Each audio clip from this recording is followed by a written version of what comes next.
Every time I would watch a video on YouTube of someone taking a room in their house and turning it into their own home office or their dream studio, I'd always think to myself, damn, I want one of those one day. Okay, so the first thing you'll notice is this room does not have a door. This is basically like a little section connected to the living room. So when you walk through the front door, you see this pretty much first thing right after the living room. Second thing you'll notice is this room is tiny. It is small. It is 150 centimeters in width, 350 centimeters in length, and 210 centimeters in height.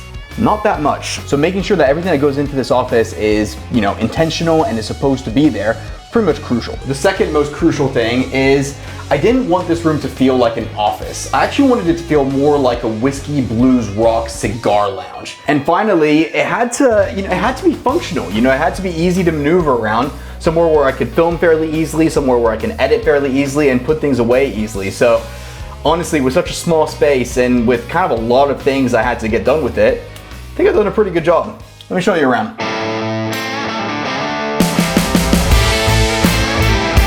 As we walk in, we're firstly greeted with this little shelving unit here. This is where I keep lenses, microphones, lights, etc. Anything that I need to film and whatnot. Moving on to the wall. When we moved in, this was all white.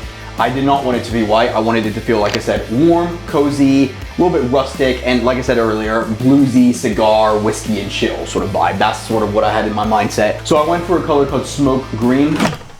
Okay, it's actually called green smoke, not smoke green. Uneducated moron. I absolutely love how it turned out, especially when you mix it with the black desk and the brown leather chair. Black and brown is basically like my favorite color. Like I love a black car with brown leather seats, huge fan. I've got these wood wallpaper. I thought this would look really cool and adds a little bit of character and a little bit more texture to the room as well. So if we look at the desk, obviously the main attraction, the main part of this office, this is where I work, this is where I edit. I went for a standing desk for obvious reasons. One, obviously the fact that I can then fold the chair under it. I can stand up when I want to, write emails or do non-time intensive things. And I actually went for a pretty big desk. I don't know the exact measurements. I'll probably put them on the screen up here, but I did want a big desk. Even though I had a small room, I still wanted a big desk. Sometimes I eat on my desk when I'm, in a hurry or I've just got tight deadlines. I have a cat and sometimes she'll just like hang around here as well. So the more space I have over here, the better. Computer choice is the Mac Studio M1 Max. And I have a mechanical keyboard because I think they're really aesthetic. I love the way they sound, love the way they feel. Can't really argue with that. And the mouse mat, again, I wanted to have a big mouse mat to cover most of the desk, not all of it, because I really like I said earlier, the black and brown combination. So I knew I had to get a brown leather desk mat. This is from a company called Nordic. Got a deck of cards over here because I have ADHD and I always have to fidget with things when I'm waiting for a render. This is a nice, really nice smelling candle. It's stone tobacco to kind of go with that cigar vibe. I don't smoke cigars, by the way. I use this for a lot of my top-down shots. It kind of lives on the desk. Yeah, doesn't really go anywhere. Really like it. Can't complain with that. I really like those computer lights. I don't really know what they're called. Over here we got a shelf, purely decorative. No matter what you do for a living, I feel like you have to have a printer. This is where I keep certain cables, memory cards, slots, things like that. Just anything random just kind of goes in here. The plant that my girlfriend keeps alive most of the time. This is a lamp from IKEA. I actually use a whiz bulb on it.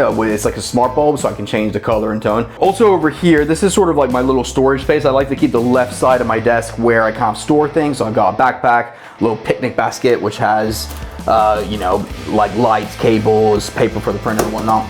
A little bin that keeps the tripod. I typically will put my tripod in there, but that's got my light stands and things like that. And then that's sort of where, I keep all that stuff, as well as, of course, the shelving unit where I just store extra things. But other than that, there's nothing on the floor. I give myself enough room to walk around.